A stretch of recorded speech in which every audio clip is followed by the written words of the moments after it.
we supposed to do now? Cold and flu season is nearly upon us. I know you all got this push alert yesterday. Some of your favorite over-the-counter medication could be taken off the shelves completely. And we're sitting there thinking, like, why did we not know this before now? That's because an FDA panel of advisors took a vote and determined the key ingredient in most decongestants just doesn't work.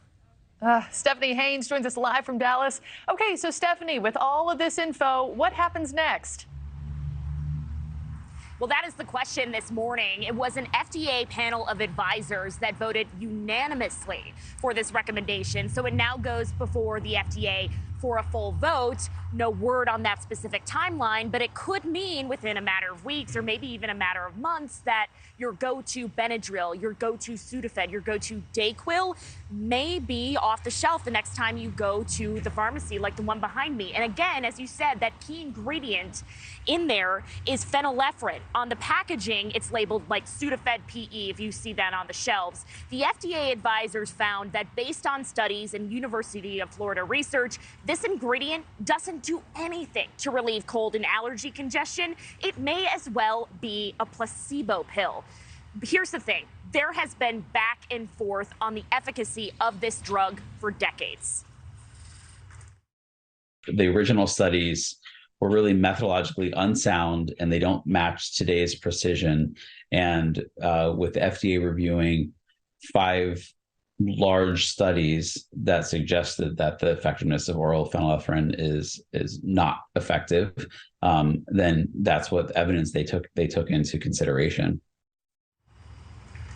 Okay, for context, this is not all cold medicine. This is the version of the drug that you can buy over the counter because remember, back in 2006, it was determined that a different version of certain cold medicine could be used to make meth, and that's why it's behind the counter and you have to go up and ask the pharmacist for it. So that is what prompted the use of phenylephrine. Now consumers, you and me, may have to resort to, again, going up to the pharmacist and asking for the Sudafed that's behind the counter if the FDA goes through with this recommendation. But FDA has been pushed on numerous occasions to review this evidence, and they really started looking at it about 10 years after it was introduced to see if it was effective or not.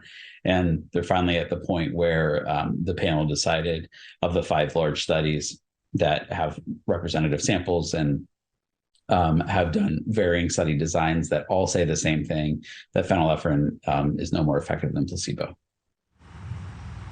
Again, this is not all cold medicine. The FDA studies show that phenylephrine in nasal sprays still seems to be at least somewhat effective, and nasal sprays at this point are not under review, so those will remain on the shelves. Nick. I tell you, Stephanie, one of the things I'm sitting here thinking about is how many times I've taken some of these thinking it worked, and now I'm sitting there like, was it all in my head to begin with from the start to Stephanie? A placebo. I know. Stephanie Haynes live for us this morning. Stephanie, thank you. Thank you for watching. Go to newsnationnow.com to find NewsNation on your television provider. And don't forget to click the red subscribe button below to get more of NewsNation's fact-driven, unbiased coverage.